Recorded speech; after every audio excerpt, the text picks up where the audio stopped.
Merci, Madame la Présidente. J'aimerais tout d'abord saluer l'initiative de mon collègue de Mississauga-Est Cooksville afin de mettre en lumière l'importance et la richesse de la contribution de la communauté polonaise pour la nation québécoise. Ce n'est pas tous les jours qu'on a l'occasion de mettre en avant cette culture. Je précise d'ores et déjà que je voterai en faveur de la motion. Le Bloc québécois est ravi de joindre sa voix à celle de son auteur afin de souligner l'apport exceptionnel des Québécoises et des Québécois d'origine polonaise à notre société et à notre culture. Je profite de l'occasion pour saluer plus particulièrement les Québécois d'origine polonaise vivant dans ma circonscription et dans la région du Bas-Saint-Laurent. À ce jour, ce sont environ 79 000 Québécoises et Québécois qui se déclarent d'origine polonaise. Parmi elles, 23 550 sont des immigrants de première génération et plus de 55 000 de générations subséquentes. La contribution des Polonais et des Polonaises à travers leur longue et tumultueuse histoire n'est plus à démontrer. Sur le plan scientifique, le premier penseur moderne à avoir théorisé le modèle héliocentrique, c'est-à-dire à envisager que la Terre tourne autour du Soleil et non l'inverse, fut nul autre que Nicolas Copernic, un astronome polonais. Pour les femmes, de par le monde, la Polonaise Marie Curie est le symbole, le modèle le plus souvent cité en exemple de contribution féminine déterminante à la science et de dévouement en tant de femme à la carrière scientifique. Puisque le temps de cette intervention m'est compté, j'ajoute ce qui suit. Que serait la musique sans Frédéric Chopin? Le romantisme en peinture au 19e siècle sans Piotr Mikolowski? La poésie au 20e siècle sans Christophe Basinski? La série télévisée comme puissante forme d'arme sans l'immense démonstration que constitue le décalogue de Krzysztof Kieślowski? La Pologne est une contrée au climat nordique. Le hockey sur glace y est presque aussi populaire que dans la ville qui l'a inventé, c'est-à-dire Montréal. C'est sûrement pour cela que le Québec a toujours été une terre d'accueil pour cette communauté. Le premier immigrant polonais qui est venu s'installer au Canada, Dominique Bartsch, un marchand de fourrure de Gdańsk, s'est établi à Montréal en 1752, en Nouvelle-France, soit avant la conquête britannique. Il sera plus tard rejoint par son compatriote, Charles Yakovitch, en 1757. Plus récemment, à la fin de la Seconde Guerre mondiale, le Québec a accueilli ceux meurtris et accablés par les horreurs qu'ils ont vues et vécues. En quête de répit et fuyant le régime communiste, ils ont trouvé dans notre coin de pays une nouvelle demeure. Tout au long des années et des siècles, leur culture s'est mélangée et s'est intégrée à la nôtre. Le Québec et la communauté polonaise québécoise comptent ainsi des institutions fortes. Je peux citer le travail de Wanda Stachewicz, à qui nous devons la fondation en 1943 de l'Institut polonais des arts et des sciences au Canada. Arrivée à Montréal le 13 juillet 1940 sur un navire polonais en provenance de Londres, elle est une ancienne membre de la résistance polonaise contre l'envahisseur allemand, rôle qu'elle a joué tout en protégeant ses 3 enfants. Elle contribue de façon importante à la fondation de l'Association des femmes polonaises réfugiées de guerre qui deviendra la Société des Polonais en exil. Il y a également l'exemple de l'Institut canadien polonais du bien-être, un institut de santé dont un premier centre fut inauguré par René Lévesque en 1966, alors qu'il était ministre de la Santé, puis un nouveau en 1984 par le docteur Camille Lorrain, le père de la Charte québécoise de langue française, alors qu'il était à son tour ministre de la Santé. Le caractère ethno-linguistique de l'Institut, son autonomie et sa mission particulière vis-à-vis des Québécois d'origine polonaise ont été reconnus par l'Assemblée nationale du Québec en mai 2004. Le destin et les parcours de vie des immigrants polonais ont également marqué la culture et la littérature québécoise.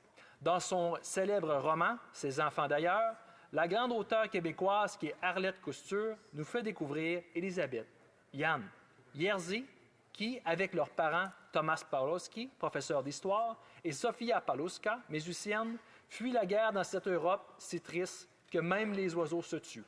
Puis voyagent de Cracovie en Pologne en 1939 jusque chez nous, près d'un grand fleuve dans la ville colorée et chaleureuse de Montréal. Enfin, il est important de noter que la Pologne est membre observateur de l'Organisation internationale de la francophonie depuis 1985. Cet intérêt pour notre langue vient de la proximité entre ce pays et la France, tant historique comme 2 grands alliés au cours de l'histoire qu'économique et culturelle. Ce faisant, il existe donc une relation privilégiée au Québec sur le plan linguistique et culturel. Avec presque 1 million de locuteurs de notre belle langue chez eux, les Polonais soulignent l'importance du français dans le domaine culturel, du travail et du tourisme.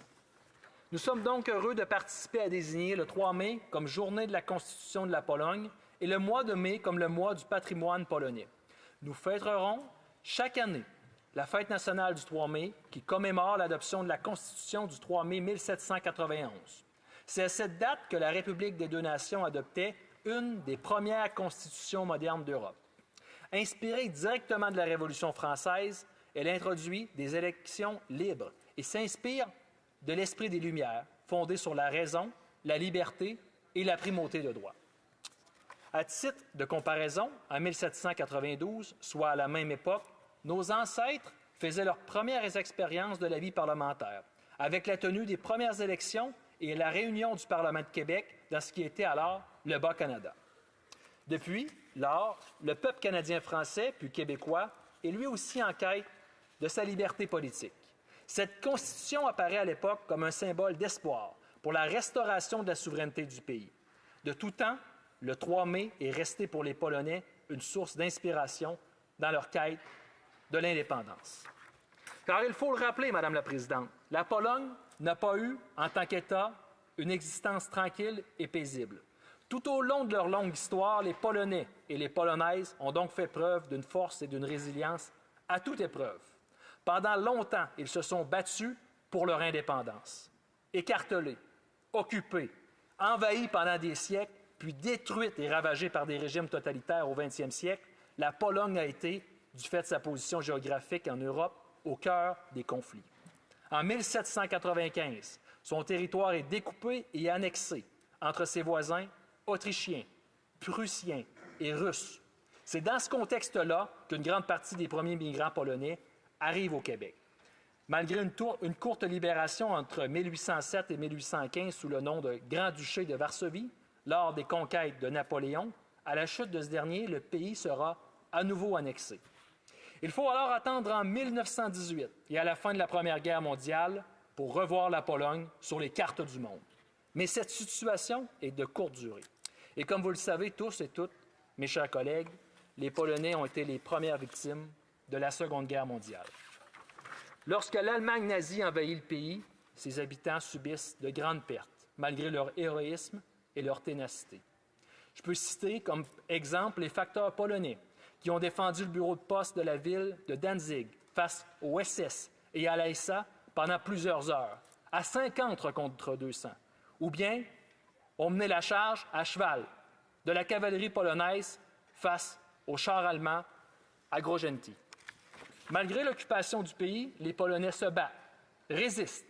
En 1944, l'insurrection de Varsovie est une image parfaite de cette résilience. À la fin de la guerre, en 1945, le bilan est très lourd. Près de 90 % de la population juive du pays est exterminée par les nazis. Des villes telles que Varsovie sont quasi détruites. La répression contre la résistance est féroce. 17 % de sa population d'avant-guerre est décimée. Ces événements ont amené une vague d'immigration pré- et post-guerre qui ont vu des réfugiés fuyant les conflits et l'antisémitisme trouver refuge au Québec.